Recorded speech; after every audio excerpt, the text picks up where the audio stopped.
행복한 하루 보내시고 계신가요? 안녕하세요, 라운입니다. 음식을 천천히 먹고 오래 씹으면 건강에 좋다는 것은 누구나 알고 있습니다. 하지만 시간에 쫓기는 바쁜 일상에서 실천하기란 쉽지 않습니다. 아침에는 출근하느라, 점심에는 일정에 맞추느라 급하게 먹기 쉽습니다. 하지만 20분 이상 먹고 30번 이상 충분히 씹으면 과식과 비만을 막아주고 치매 예방에도 효과가 뛰어납니다. 식사 시간에 따라 얻게 되는 건강 효과와 질병 위험을 함께 알아보겠습니다. 그럼 영상 시작하겠습니다. 구독과 좋아요는 영상 제작에 큰 힘이 됩니다. 첫 번째, 식사 시간 20분 이상 오래 씹으면 치매 예방. 음식을 씹는 것은 뇌 건강에도 중요한 역할을 합니다.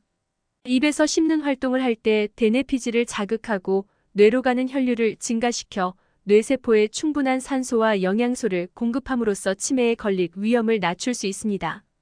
실제로 잘 안 씹는 식사 습관을 가진 사람들이 치매와 연결된다는 연구 결과도 있습니다. 치매 환자들에게 치료법으로 씹는 운동을 권장하기도 합니다. 음식은 최소 30번 이상 충분히 씹고 가능한 20분 이상 천천히 즐거운 마음으로 식사를 해야 좋습니다. 두 번째, 식사 시간 15분 이내 포만감 늦어져 과식. 식욕은 호르몬 분비에 따라 조절됩니다. 식욕을 억제하는 렙틴과 반대로 식욕을 자극하는 그렐린이 대표적입니다. 지방 조직에서 분비되는 렙틴은 음식을 충분히 먹었다는 신호를 뇌로 보내먹는 행동을 멈추게 합니다. 반면 그렐린은 위가 비었을 때 뇌에 공복감을 알리는 역할을 합니다. 렙틴은 식사를 시작한 지 최소 15분이 지나야 분비되며 천천히 잘게 씹어 먹을수록 잘 분비된다고 합니다. 그런데 식사가 15분 전에 끝나면 식욕 억제 호르몬이 작용하지 않아 과식으로 이어지기 쉽습니다. 세 번째, 식사 시간 5분 이내 질병 위험 상승. 식사 시간이 짧으면 칼로리 섭취량이 크게 늘어나면서 각종 대사 질환의 단초가 되는 경우가 많이 있습니다. 식사 시간이 5분 이내인 사람은 15분 이상인 사람보다 비만 위험은 3배, 당뇨병은 2배, 고지혈증 위험은 1.8배, 지방간 위험은 23배 높은 것으로 나타났습니다. 식사 시간 5분 이내의 상태가 오랜 시간 지속되면 급성심근경색은 물론 뇌혈관 질환, 뇌졸중 등을 유발하는 요인이 될 수도 있습니다.